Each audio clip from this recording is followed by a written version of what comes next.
question. Whether or not we should extend, as a government, the Bush-era tax cuts. They are set to be sunsetted at the end of this year. All of them, they affect middle class, upper class. Keep them or let them go. Let me introduce you to Bob Adams. He's in the studio. He's with the League of American Voters. Good morning to you, Bob. Good morning. And we're going to call this the Battle of the Bobs, because also joining us is Boom Boom Bob Beckel. Boom Boom, where are you? I'm actually in my dentist's office, Steve, but I got off the chair just to talk to you, Really? Because I just looked for, the thought that you were there, I said, this is fine. I've got a choice between getting my teeth drilled or talking to you, and it was a close call, but I decided to talk to you. Thank you very much. You're very welcome. Have you had the gas yet? No, I haven't, but I look forward to taking it. Particularly after I'm having this conversation, I'm sure. But that's all right. It's be outnumbered, but it's no problem, because you guys are wrong as usual, so it's okay. Why the hostility, Bob? Well, no, it's not hostility. No, it is. Tell you why. You're better, Bob. You're better. Well, wait a second. Steve, as you well know, you're one of my favorite people. But here's what drives me crazy in the last 2 weeks. Yes, sir. I hear this done away with the Bush tax cuts, when in fact, I didn't use that voice. 95%. Wait a second. 95% of the Bush tax cuts are not going to be done away with.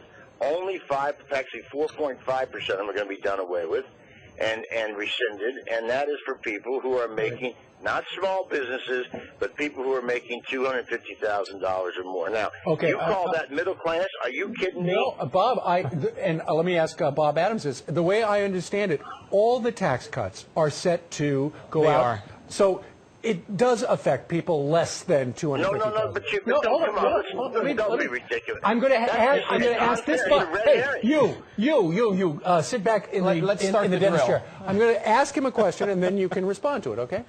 Fine. Well, let's drill down here to use some dental lingo here. Okay. Well, first off, when was the last time, Sean Hannity's famous for saying this, when was the last time a poor person gave you a job? These taxes that we're talking about that are in the upper tax brackets, the capital gains and the dividends, these are taxes that are going to impact job creation. No, I understand that, but who... And that affects everyone. No, I understand how it affects it, but aren't there middle-class tax cuts that are going to go out the window at the end of the year unless Congress extends them? Well, absolutely, unless Congress does something. Certainly, all the tax brackets are going to increase. The lowest tax bracket, in fact, is going to increase by 50%. So, absolutely. But, what Bob is saying... And those are people making how much? Please, not a lot. Don't insult people with this. That's just the most biggest budget. Bob, the reason I say that is it was in the Wall Street Journal. Congress are both in favor of passing the continuation of these tax cuts. There is zero chance that those tax cuts are going to increase.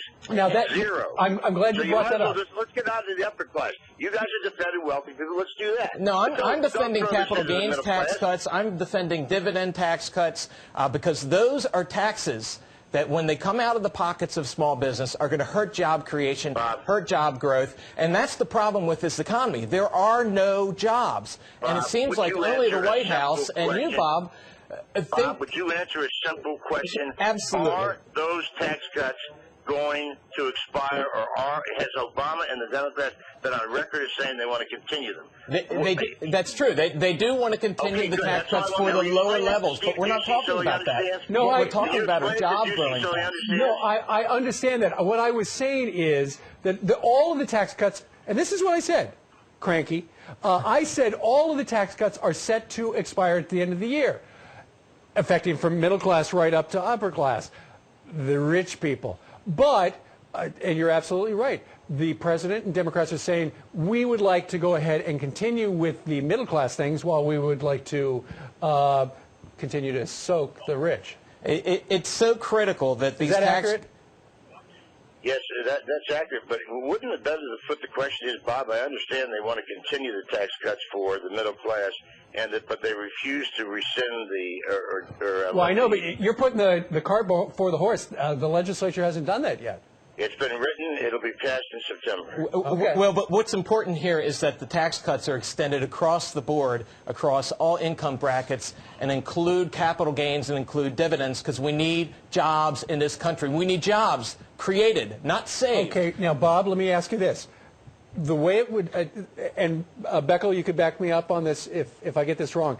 The way I understand, if they rescind the upper end tax cuts, a person's income tax would just go, federal income tax would just go up 4 or 5%. Now, if you are somebody making $250,000 as a couple or $200,000 as an individual, come on, what's 3, 4, 5%? Well, the problem is that a large group of people who pay that taxes are in fact small business owners, and everything is bottom line, and right now cash isn't there. We need jobs in this economy. There's terrific uncertainty, largely because of this administration. But it's less than 5%. It is money, and it is money that will create jobs, and if the money's not there, it's only going to kill jobs further. We need jobs in this economy. We're not getting them out of this administration. Something needs to be done, and this is absolutely, positively not it, allowing these tax cuts to expire. Hey, Steve, just so you know, I'm not being cranky. I'm getting into a very partisan mode as we get into election season. That's why I am now. Boom, boom. Bob, that's why we you know love you. Something? Bob, if you guys would just for once say something that was accurate. You're entitled to your own opinions, but not your own facts, as Daniel Fetcher said. The fact of the matter is this is not a tax on small business. It's a tax on income. And that's a big difference. A small business wants to hire people. They can hire people, and therefore they can use that as an expense, and it's not taxable. Bob, you're missing capital gains. You're missing dividends. Pay themselves, like I do for my small business. Same thing.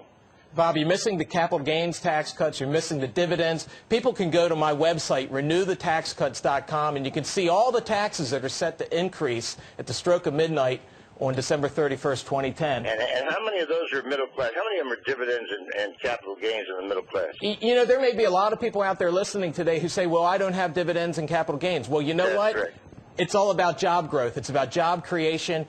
And there's also a lot of people out there who don't have jobs right now, who know people who don't. We understand the jobs are. If you would just make it clear that what you're talking about on capital gains and dividends and expiring of Bush tax cuts affects exactly 4.5% of the American people. It is not, and you're making it seem like, and you've done a good job. Everyone. All the Republicans have done the same thing. They've put this bull crap out there that says you're all going to get your taxes increased. It's a lie. You know it's a lie, but it's a good lie for a political season. The bull out there is that the Obama administration is saving jobs. And, you know, if that isn't the greatest fairy tale since we need job creation, and it's going to come from the private sector. It's going to come from small business. Okay. Battle of the Bobs. Very good. Bob Adams, we thank you. And what's your website?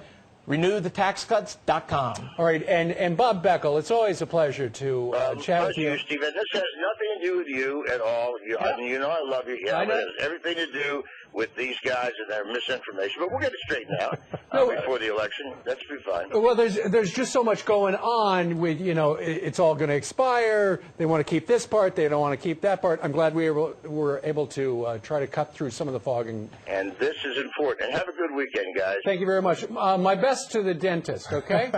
Yeah, I will. I'll go back there right now because it would be less painful than, Bob, I don't know you, but it was, I'll tell you one thing. I'm glad you're not my dentist. All right. I'll see you. Bye-bye. Thank you, Bob Beckel. Bob